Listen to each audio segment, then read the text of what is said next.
साथियों, नमस्कार, राम राम, वंदे मातरम। कैसे हैं सभी आप? आशा करते हैं कि कुशल मंगल होंगे। तो प्यारे मित्रों, हमारा टॉपिक चल रहा था विसर्ग संधि। तो विसर्ग संधि के 4 नियम हमने कर लिए थे, उन पर पहले मोटी मोटी नज़र डाल लेते हैं। उसके बाद छोटे मोटे जो 4-5 नियम बाकी बचे हैं उस पर विस्तृत चर्चा करेंगे। तो देखिए, हमारा जो टॉपिक चल रहा था वो चल रहा था विसर्ग संधि। कौन सा चल रहा था? विसर्ग संधि। प्यारे मित्रों, हम संधि कर रहे हैं तो संधि में आपको पता है कि रफ्तार थोड़ी सी धीमी होगी, क्योंकि अगर तेज रफ्तार से करेंगे तो ये चीज़ें समझ में नहीं आएगी। तो देखिए, विसर्ग संधि में हमने पहला नियम किया था कि विसर्ग से पहले, ये विसर्ग है, विसर्ग से पहले ए और इसके बाद भी क्या ए, इसके अतिरिक्त किसी भी वर्ग का कौन सा व्यंजन, तीसरा, चौथा और पांचवा व्यंजन, इसके अतिरिक्त अंतस्थय व्यंजन। अंतस्थय व्यंजन कौन से? य, रे, ले और वै। और इसके अतिरिक्त एक व्यंजन और था हमारा है, जिसे काकल्य वर्ण कहते हैं। अगर इस ए का मेल इसके साथ हो जाए, अर्थात इनमें से किसी के साथ हो जाए, तो विसर्ग का क्या हो जाता है? ओ हो जाता है। क्या हो जाता है? ओ हो जाता है। इसके उदाहरण हमने अच्छी तरीके से कर लिए, ये एक शॉर्ट रूप मान के चले। और ये नियम जो अपना ये नियम है, ये 2 कंडीशन में लागू नहीं होता, अर्थात 2 शब्दों के साथ लागू नहीं होता। कौन कौन से मैंने आपको बताया? एक तो होता है पुनः, और दूसरा कौन सा है? अंतः। कौन सा? आप इसको अंतः ऐसे भी लिख सकते हैं और ऐसे भी लिख सकते हैं। इनके साथ क्या होता है? ये ओ वाला नियम लागू नहीं होता। आई बात समझ में? भाई इधर ये कंडीशन है, ये कंडीशन सारी कंडीशन है, परंतु पहले शब्द क्या, या तो पुनः है या अंत है, इनके साथ है ओ वाला फॉर्मूला लागू नहीं होता। ये हमने पिछले वीडियो में आसानी से बारीकी से कर लिया था। और इसके अतिरिक्त नियम नंबर 2 देखिए। नियम नंबर 2 हमने देखा था कि विसर्ग का क्या हो जाता है? रे हो जाता है। क्या हो जाता है? फटाफट लिख लेते हैं, साथ में इसके मोटी मोटी नजर डाल लेते हैं एक बार। विसर्ग का क्या हो जाता है? रे हो जाता है। और रे अधूरा है, इसका मतलब क्या है? इसका मतलब है कि ये कौन सा रूप है? रेफ रूप, विसर्ग का रेफ रूप। तो ये क्या कंडीशन थी? ये थी हमारी ए और आ। इन 2 स्वरों को छोड़ करके, इनको छोड़ करके बाकी जो 9 स्वर हैं, बाकी जो क्या है 9 स्वर है, और इनके साथ क्या आ जाए? इनके साथ आ जाए आ, इसके अतिरिक्त ओ, बड़ा ऊ, इसके अतिरिक्त तीसरा, चौथा, पांचवा वर्ण, और इसके अतिरिक्त अपना वही अंतस्थय व्यंजन कौन से? ये, रे, ले और वै। इसके साथ है शामिल नहीं है। अगर इन 9 स्वरों का मेल इनके साथ हो जाए किसी भी वर्ण के साथ, तो विसर्ग किस में बदल जाता है? आधे रे में बदल जाता है। यह था अपना नियम नंबर 2। आगे चलिए, नियम नंबर 3 कौन सा था हमारा? नियम नंबर 3 था हमारा विसर्ग का क्या हो जाना? दुए वाला श हो जाना। तो देखिए, नियम नंबर 3 था हमारा विसर्ग का क्या हो जाना? श, यानी कि विसर्ग इस श में कब बदला? विसर्ग का श होना या हो जाना। ठीक है, इसमें कंडीशन क्या थी? इसमें कंडीशन ये थी कि इधर कोई भी स्वर, तो यहां लिखेंगे कोई भी स्वर, और विसर्ग के बाद क्या आ जाए? ये कौन सा स है? आपको सबको पता है कि ये तालु वाला श है, इसलिए कोई तालव्य व्यंजन आएगा तभी तो ये स होगा। तो तालव्य व्यंजन में सिर्फ 2 ही व्यंजन है अपने, कौन से? च और इसके अतिरिक्त छ। इसको आप पूरा लिखें चाहे अधूरा लिखें, क्योंकि सबसे पहले आएगा च ही, ए की मात्रा तो उसके बाद शामिल होती है, ठीक है ना।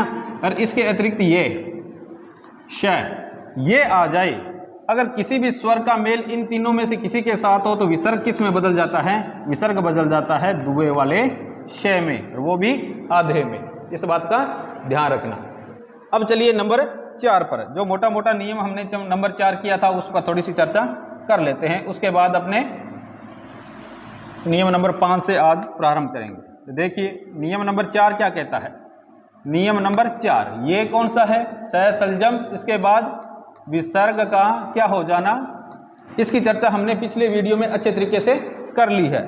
विसर्ग का श होना, ये कब होता है भाई? देखिए विसर्ग संधि में आपको सबको पता है कि विसर्ग तो आएगा ही आएगा। सबसे पहले आएगा विसर्ग, और विसर्ग के इधर क्या आएंगे? दो स्वर। कौन से? ई और ऊ, छोटा ई और छोटा ऊ। प्लस में क्या आ जाए? क, ख, ये मैंने बताया आपको चित्र, टठ और प और फ। इसको हमने अच्छी तरीके से कर लिया था विभिन्न प्रकार के उदाहरणों के माध्यम से। अगर इन दोनों का मेल इनमें से किसी के साथ हो जाए तो विसर्ग का क्या हो जाता है? स षटकोण वाला स हो जाता है। यहां तक हमने अच्छे तरीके से विभिन्न प्रकार के उदाहरणों के माध्यम से कर लिया था। अब हम चलते हैं आगे नियम नंबर 5 की ओर, करते हैं इसकी विस्तृत चर्चा। तो प्यारे मित्रों, आपसे एक छोटा सा निवेदन रहेगा इसके साथ कि यदि आप मेरे चैनल पर नए हैं तो मेरे चैनल को सब्सक्राइब कीजिए और जरूरतमंद विद्यार्थियों तक इस वीडियो को आगे से आगे पहुंचाइए, क्योंकि आपका सहयोग अपेक्षित है। क्योंकि आप सहयोग करेंगे, वीडियो को लाइक करेंगे, कमेंट करेंगे, तभी मेरा हौसला बढ़ेगा। मैं आगे से आगे वीडियो आप तक इसी प्रकार निःशुल्क उपलब्ध करवाता रहूँगा। तो चलिए मित्रों, करते हैं नंबर 5। यहाँ तक आपने कर लिया था, अब स्टार्ट करते हैं ढंग से। विसर्ग संधि। कौन सी संधि? विसर्ग संधि। विसर्ग संधि के 4 नियम हमने कर लिए थे। कितने नियम कर लिए थे? 4 नियम कर लिए थे। अब देखिए नियम नंबर 5। ये नियम क्या कहता है? देखिए, विसर्ग का 2 हमने कर लिए थे, स सलजम और स षटकोण। अब कौन सा आता है? विसर्ग का स हो जाना। ये कौन सा स है? ये दंत्य स है। कौन सा स है? दंत्य स होना या हो जाना। ठीक है। अब इसमें क्या कंडीशन रहेगी? देखिए, इसमें मैं आपको एक रोमांचक बात भी बताऊंगा। देखिए, यदि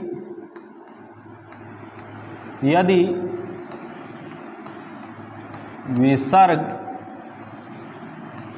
के बाद क्या आ जाए? त, थ और क्या आ जाए? दंत्य स आ जाता है,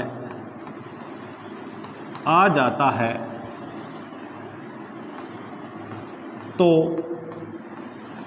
विसर्ग संधि कर रहे हैं तो विसर्ग का ही नाम आएगा। विसर्ग इस आदेश स में बदल जाता है भी। कौन सा स है ये? अब आपको पता है त और थ भी क्या है? दंत्य है, और ये स भी क्या है? दंत्य है। तो दंत्य दंत्य मिलेंगे तो ये स तालु वाले मिलेगा तो दुआ वाले स, मूर्धा मिलेगा तो स षटकोण वाला स। तो विसर्ग स में बदल जाता है। देखिए कैसे बदल जाता है, आसान तरीके से समझिए। बदल जाता है।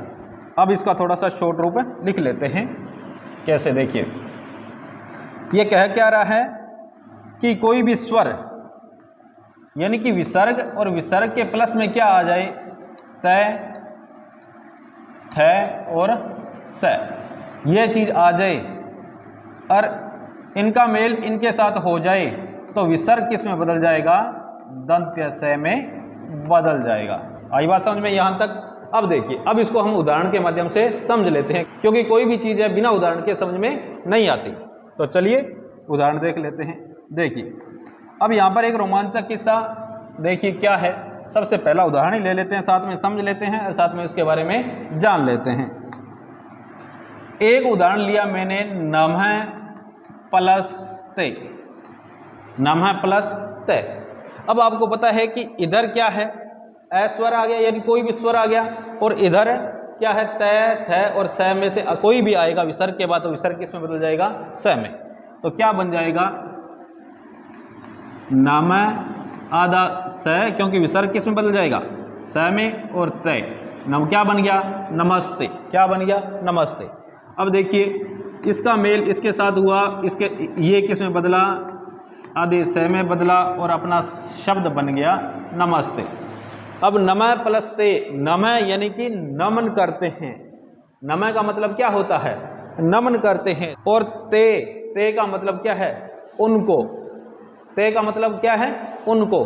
नमः यानी कि नमन करते हैं, ते का मतलब उनको। उनको नमन करते हैं जिन्होंने ये सृष्टि रची है, जिन्होंने इस सृष्टि का क्या किया है, निर्माण किया है, जिसके बल पर यह सृष्टि चल रही है, उनको क्या करते हैं, नमस्ते करते हैं। तो नमः प्लस ते, नमः यानी कि नमन करते हैं, ते यानी कि उनको, इन दोनों का मेल आपस में क्या कहलाता है, नमस्ते। आई बात समझ में यहाँ तक। इसके अतिरिक्त और उदाहरण देखते हैं।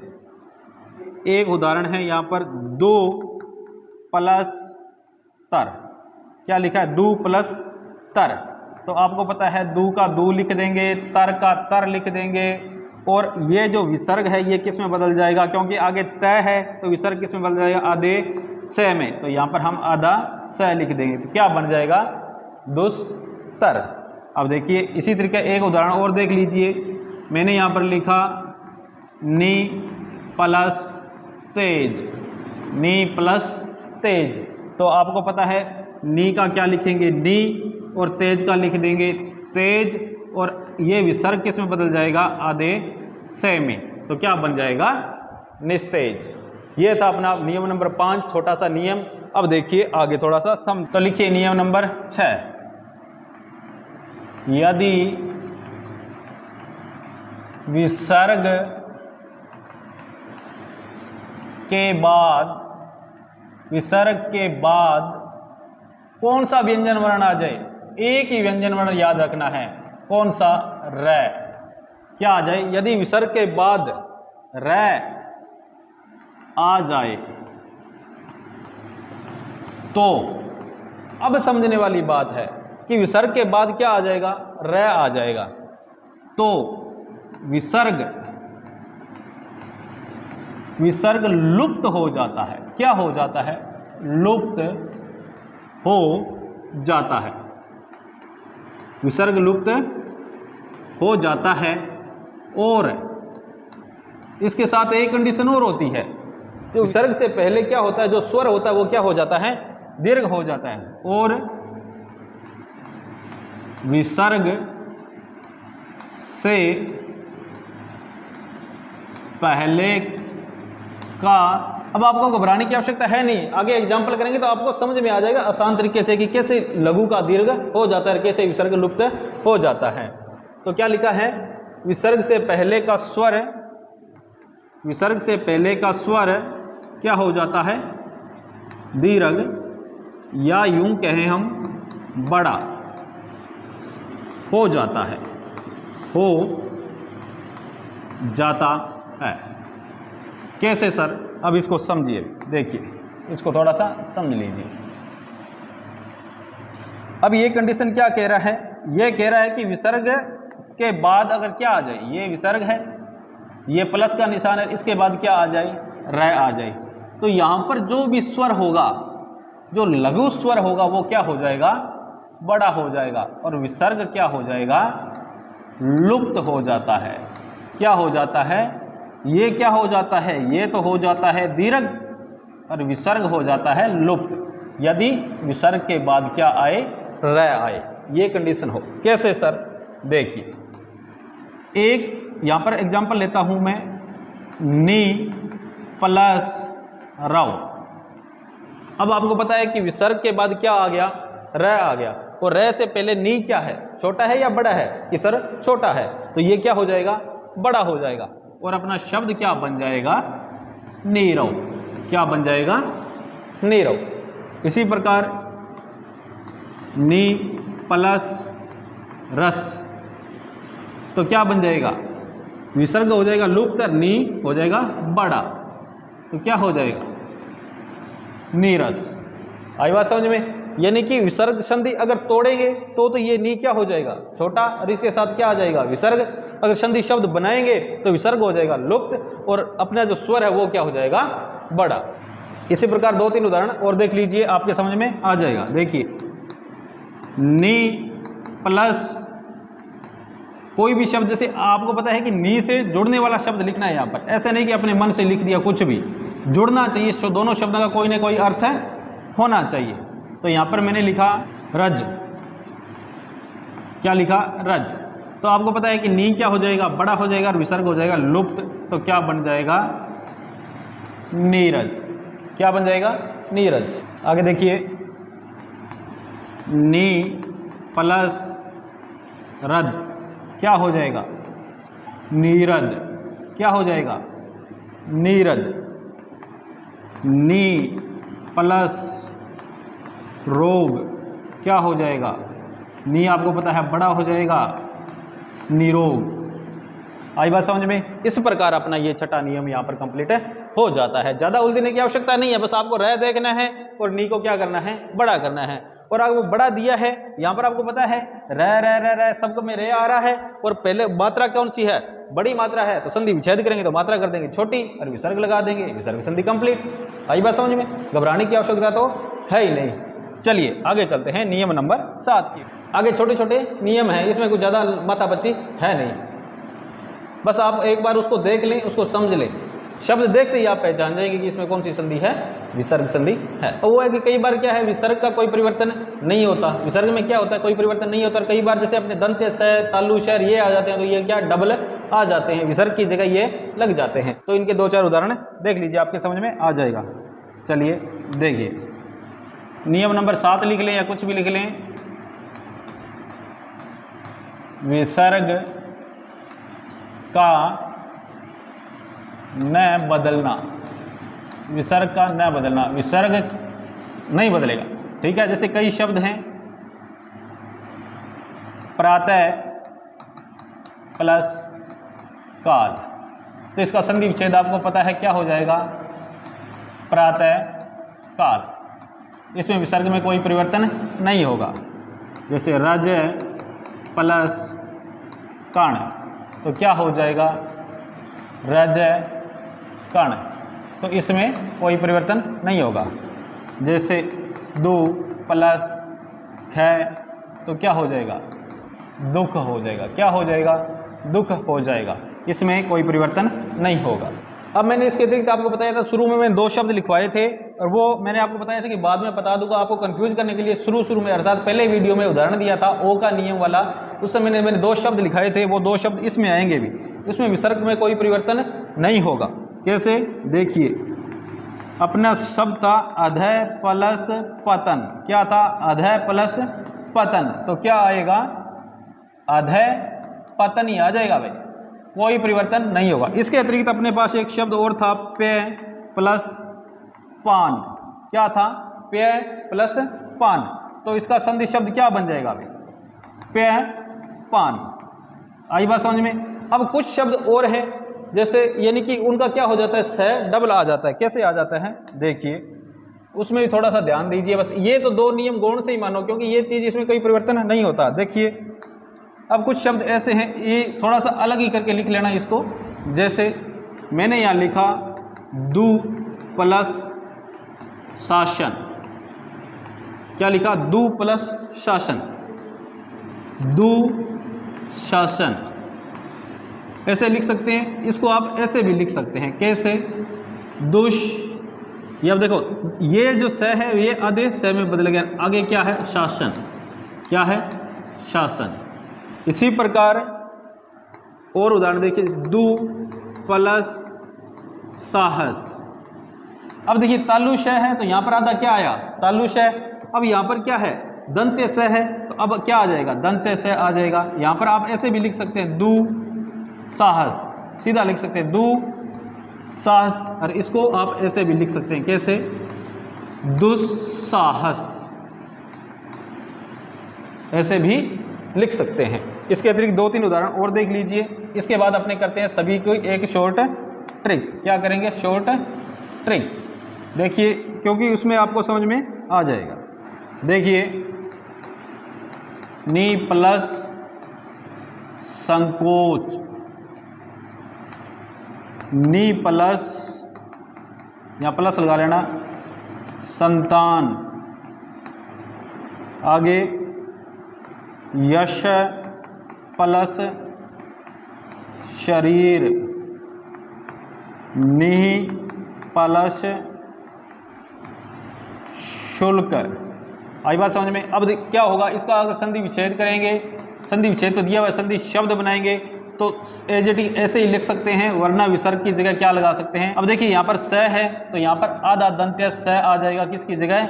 विसर्ग की जगह। जैसे निसंतान है, तो इसको हम ऐसे लिख सकते हैं निस्संतान। क्या लिख सकते हैं? निस्संतान। आई बात समझ में यहाँ तक? अब यश शरीर है, तो अब चाहे आप अपनी तरफ से तो ना तो कुछ जोड़ना है न कुछ घटाना है, विसर्ग की जगह क्या लगा देना है? अदा श। अब आपको पता है कि इस साइड नहीं देखना है, आपको आगे देखना है कि कौन सा श है। यहाँ पर तालु श है तो यहाँ पर आधा तालु श लगा देंगे, लगा दिया, और शरीर का क्या लिख देंगे? शरीर। तो ये क्या हो जाएगा? यश शरीर हो तो जाएगा। अब आप बोलेंगे सर श आ गया, तो देखो दो श तो पहले ही हैं, अपने तो विसर्ग का क्या बनाया है? आधा श लिखा है। इसी तरह निःशुल्क, तो आप निःशुल्क कर सकते हैं, विसर्ग हटा के क्या कर सकते हैं? अब आप जैसे प्लस का निशान हटाया और विसर्ग हटाया, और विसर्ग की जगह क्या लगा दिया? विसर्ग की जगह लगा दिया अपना आधा श। तो ये शब्द हो गया अपना क्या? निःशुल्क। तो इस प्रकार ये मोटी मोटी अपनी थी विसर्ग संधि। अब इस सारी संधि पर एक बार मोटी मोटी चर्चा कर लेते हैं, डिटेल जान लेते हैं, यानी कि विसर्ग संधि एक नज़र में पढ़ लेते हैं। देखिए यहाँ तक लिख लिया आपने, ये लिख लो। अब देखिए, अब लिखिए विसर्ग संधि एक नज़र में।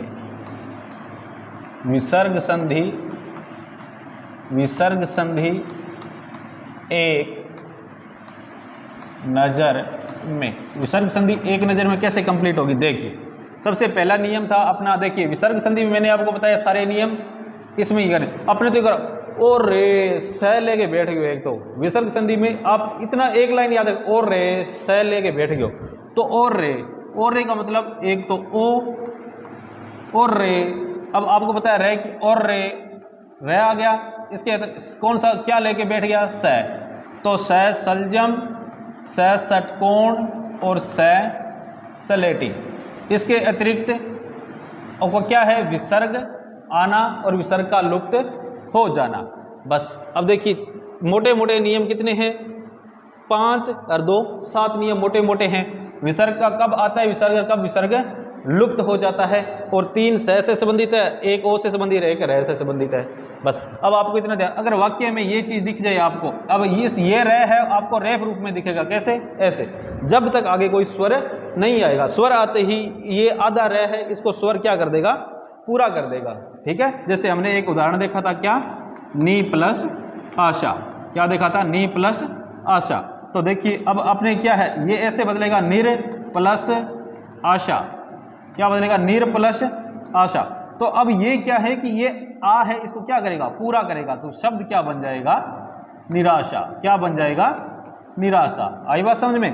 क्यों? क्योंकि ये इसमें काम करता है, नी प्लस धन, नी प्लस धन। तो यहाँ पर तो आपको पता है कि ये निर्धन बन जाएगा। क्या बन जाएगा? निर्धन में रे ऊपर आ जाएगा, क्योंकि आगे क्या है? व्यंजन वर्ण है, यहाँ क्या है? स्वर वर्ण है। और स्वर वर्ण की प्रवृत्ति होती है कि अपने से पहले जो व्यंजन वर्ण होता है अधूरा, उसको क्या कर देता है? पूरा कर देता है। आई बात समझ में? इस मोटा मोटा इसको हटा देते हैं एक बार। अब रही तीनों शय की बात, एक छोटी सी सारणी बना लीजिए तीनों शय में। क्या?